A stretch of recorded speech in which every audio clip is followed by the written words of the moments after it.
Hi friends, April 11, 2024 గురువారం నాటి news పేపర్లో కరెంట్ అఫైర్స్ ఒకసారి గమనించండి.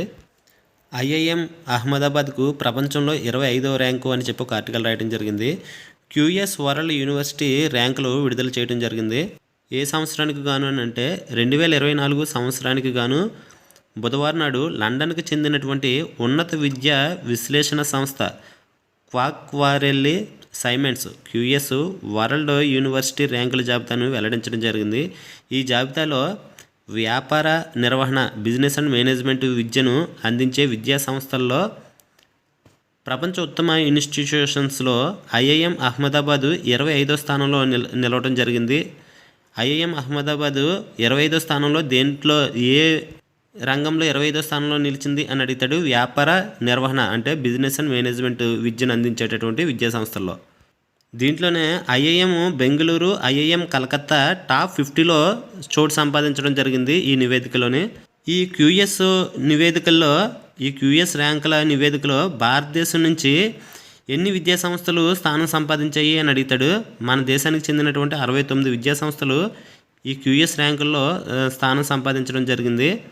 మరికొన్ని రంగాలు కూడా చూడండి. డెవలప్మెంట్ అండ్ స్టడీస్లో ఢిల్లీలోని జవహర్లాల్ నెహ్రూ యూనివర్సిటీ జేఎన్యు అంతర్జాతీయంగా 20వ ర్యాంకుతో స్థానం సంపాదిస్తే ఇదే యూనివర్సిటీ మన దేశంలో ప్రథమ స్థానంలో ఉంది. డెవలప్మెంట్ అండ్ స్టడీస్ విభాగంలో మన దేశంలో అగ్రస్థానంలో ఉన్నటువంటి యూనివర్సిటీ జవహర్లాల్ నెహ్రూ యూనివర్సిటీ ఏ రాష్ట్రంలో ఉంది అని కూడా అడుగుతాడు. ఢిల్లీలో ఉంది.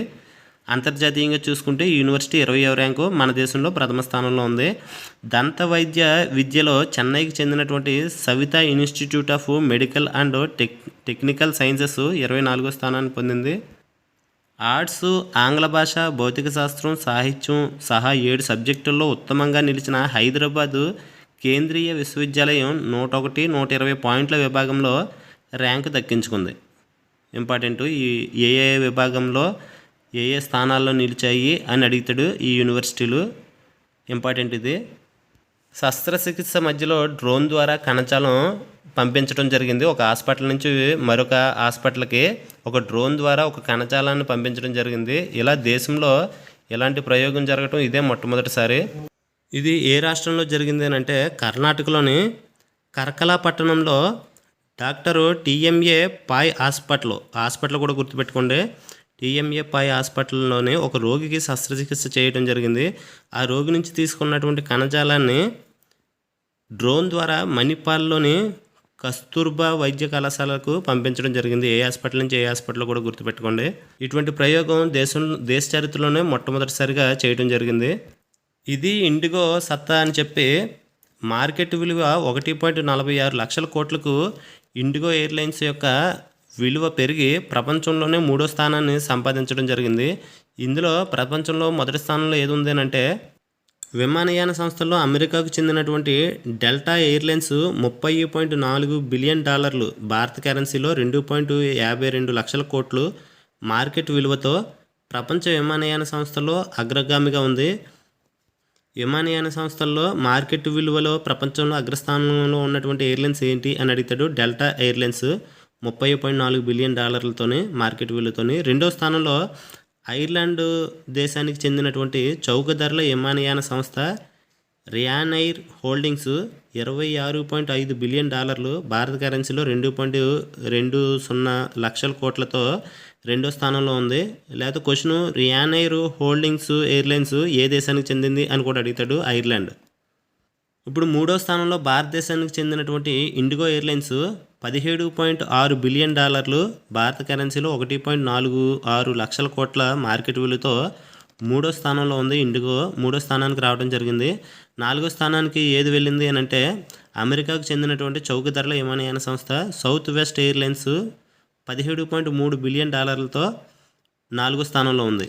1, 2, 3, 4 స్థానాలు గుర్తుపెట్టుకోండి. ఇప్పుడు ఇండిగో నాలుగో స్థానానికి అమెరికాకు చెందినటువంటి సంస్థను అధిగమించి మూడో స్థానానికి రావడం జరిగింది. ఇంపార్టెంట్ ఇది. చైనాతో సంబంధాలు మాకు కీలకం అని చెప్పి భారతదేశ ప్రధాని అమెరికాకు చెందినటువంటి న్యూస్ వీక్ మ్యాగజైన్కి ఒక ఇంటర్వ్యూలో తెలపడం జరిగింది. న్యూస్ వీక్ మ్యాగజైన్ ఏ దేశానికి చెందింది అని కూడా అడుగుతాడు. అమెరికాకు చెందినటువంటి న్యూయార్క్కు చెందినది. చైనాతో మనకి ఎప్పుడూ గొడవలు జరుగుతూనే ఉంటాయి, సరిహద్దులకు సంబంధించినటువంటి గొడవలు. కాబట్టి చైనాతో సరిహద్దులకు సంబంధించినటువంటి ప్రతి విషయం కూడా కాంపిటేటివ్ ఎగ్జామ్లో అడగడానికి ఎక్కువ ఛాన్స్ ఉంటుంది. చైనాతో భారతదేశానికి ఎన్ని కిలోమీటర్ల సరిహద్దు ఉంది అని అడుగుతాడు. 3488 కిలోమీటర్ల సరిహద్దు భారతదేశం చైనాతో పంచుకుంటుంది. చైనాతో సరిహద్దు పంచుకుంటున్నటువంటి రాష్ట్రాలు ఎన్ని అని అడుగుతాడు. మొత్తం 5 రాష్ట్రాలు, అందులో ఒకటి కేంద్రపాలిత ప్రాంతం, 4 రాష్ట్రాలు. కేంద్రపాలిత ప్రాంతం, చైనాతో సరిహద్దు పంచుకుంటున్నటువంటి కేంద్రపాలిత ప్రాంతం ఏది అని అడుగుతాడు. లడాక్. 1597 కిలోమీటర్లు సరిహద్దు పంచుకుంటుంది లడాక్. తర్వాత అరుణాచల్ ప్రదేశ్ 1126 కిలోమీటర్ల సరిహద్దు పంచుకుంటుంది. తర్వాత ఉత్తరాఖండ్ 345 కిలోమీటర్ల సరిహద్దు పంచుకుంటుంది చైనాతో. తర్వాత హిమాచల్ ప్రదేశ్ 200 కిలోమీటర్ల సరిహద్దు పంచుకుంటుంది.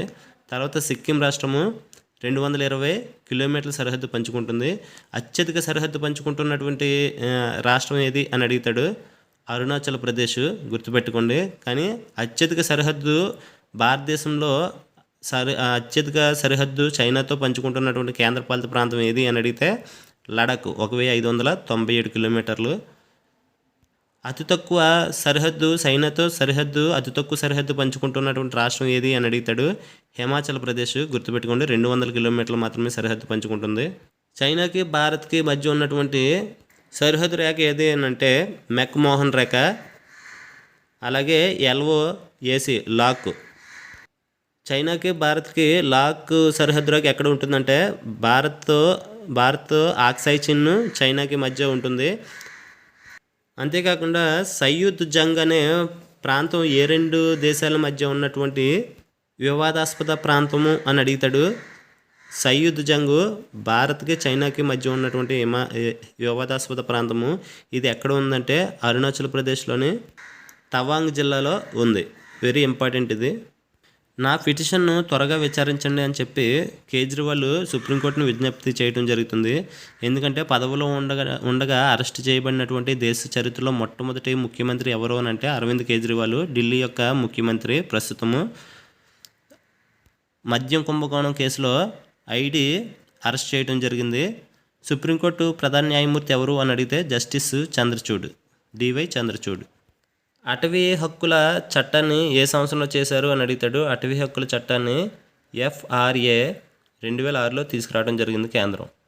సైబర్ ఆసురులతో తస్మాత్ జాగ్రత్త అని చెప్పి సైబర్ దాడుల వలన చాలామంది ఆన్లైన్లో అకౌంట్ నుంచి డబ్బులు కోల్పోతున్నారు, నష్టపోతున్నారు అని చెప్పి ఒక ఆర్టికల్ రాశాడు.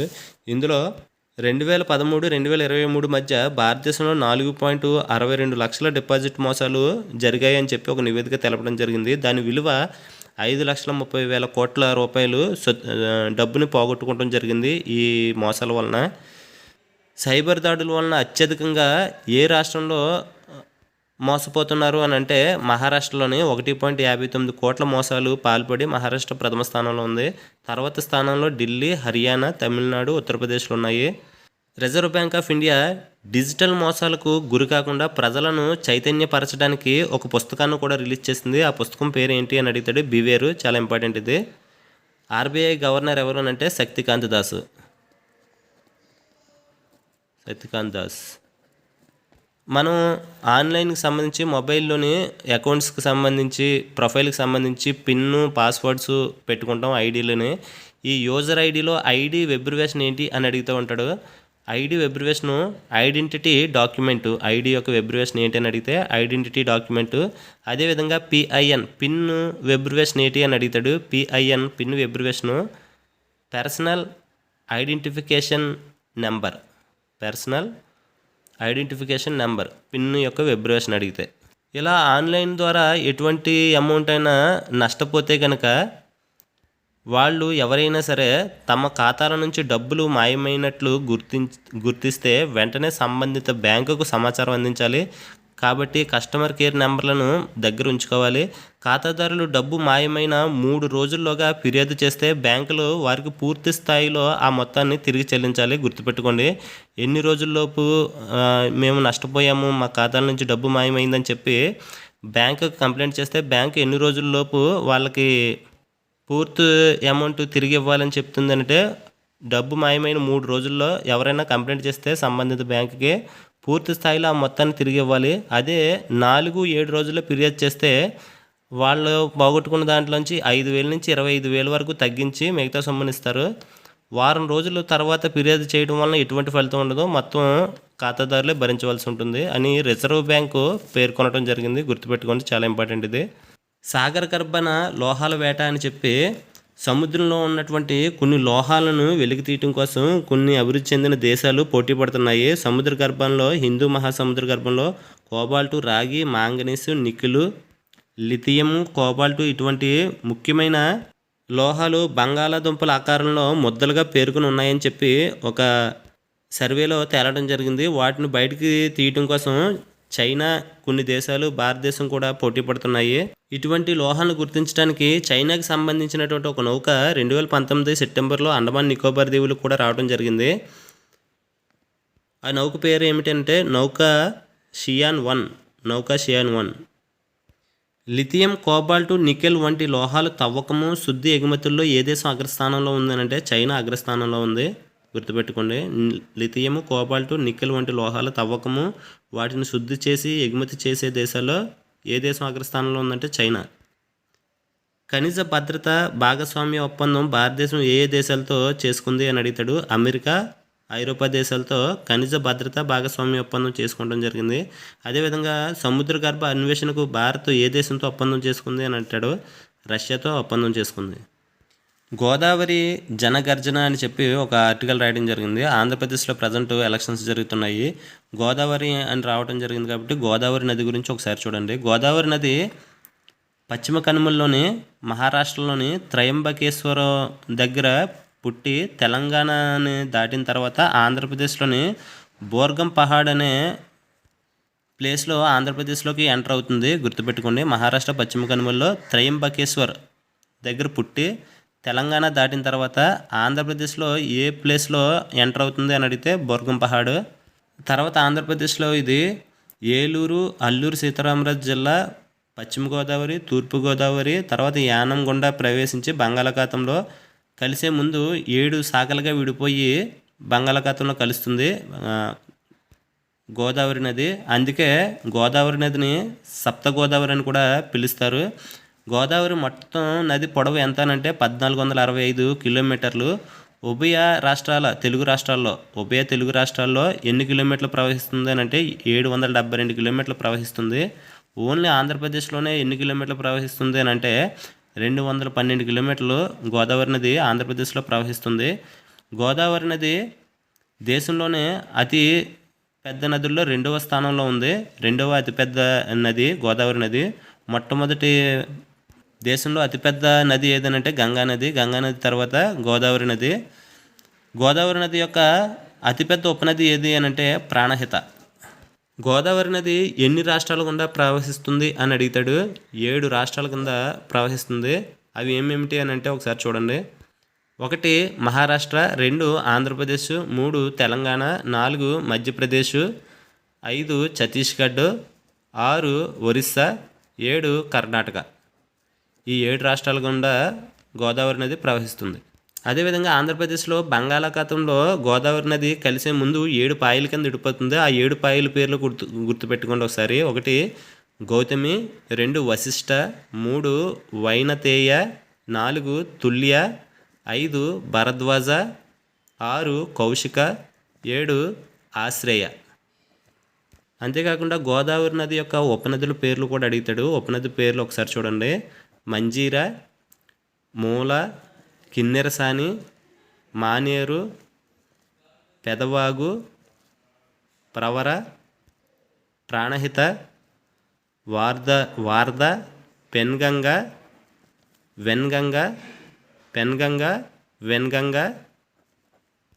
ఇంద్రావతి, సబరి, సీలేరు, కండెం, పూర్ణ, తరణ,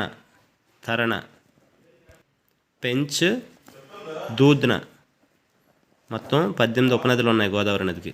ప్రజెంటు 18వ లోక్సభకి భారతదేశంలో ఎన్నికలు జరుగుతున్నాయి. 7 విడతలుగా ఎన్నికలు జరుగుతున్నాయి. కాబట్టి అన్ని రాష్ట్రాల యొక్క లోక్సభ స్థానాలు తెలుసుకోవాలి.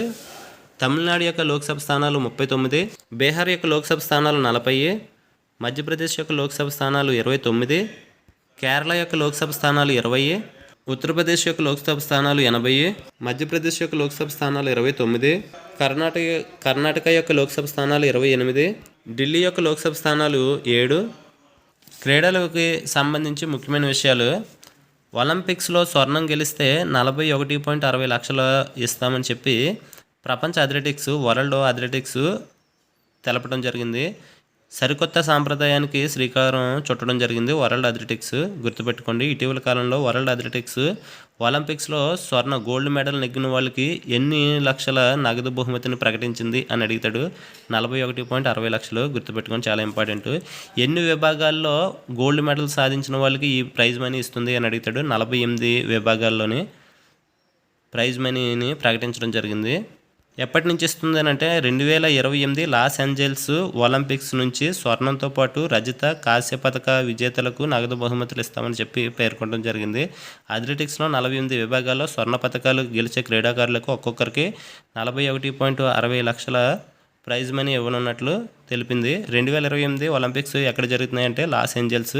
2024 ఒలింపిక్స్ ఫ్రాన్స్ దేశంలోని పారిస్లో జరుగుతున్నాయి. ఈ అమౌంట్ చాలా ఇంపార్టెంట్, గుర్తుపెట్టుకోండి. శ్రీజేష్ పోరాటం వృధా అని చెప్పి ఒక ఆర్టికల్ రాయడం జరిగింది. శ్రీజేష్ ఏ క్రీడకు సంబంధించినటువంటి క్రీడాకారుడు అని అంటే భారత హాకీ జట్టుకు సంబంధించినటువంటి క్రీడాకారుడు. భారత హాకీ జట్టు గోల్ కీపర్ ఎవరు అని అంటే పిఆర్ శ్రీజేష్. జగ్రాజ్ సింగ్ కూడా ఏ క్రీడకు సంబంధించిన వాడు అని అంటే భారత హాకీ క్రీడకు సంబంధించినటువంటి క్రీడాకారుడు. అగ్రస్థానానికి గుకేష్ క్యాండిడేట్స్ చెస్ టోర్నీ జరుగుతుంది. ఇందులో గుకేష్ అగ్రస్థానానికి చేరడం జరిగింది పాయింట్ల పట్టికలోని. గుకేష్ ఏ క్రీడకు సంబంధించిన క్రీడాకారుడు అని అడుగుతాడు. చెస్ క్రీడకు సంబంధించినటువంటి క్రీడాకారుడు. ప్రజెంట్ ఐపీఎల్లో పురుషుల ఐపీఎల్లో 17వ సీజన్ జరుగుతుంది. 17వ సీజన్ ఎన్ని టీమ్స్ ఆడుతున్నాయంటే 10 టీమ్స్ ఆడుతున్నాయి. 16వ సీజన్ విజేత సిఎస్కే. అదేవిధంగా ఉమెన్స్ ప్రీమియర్ లీగ్ 2024 రెండవ సీజన్ జరిగింది. ఉమెన్స్ ప్రీమియర్ లీగ్ విజేత ఎవరు అని అంటే ఆర్సీబీ.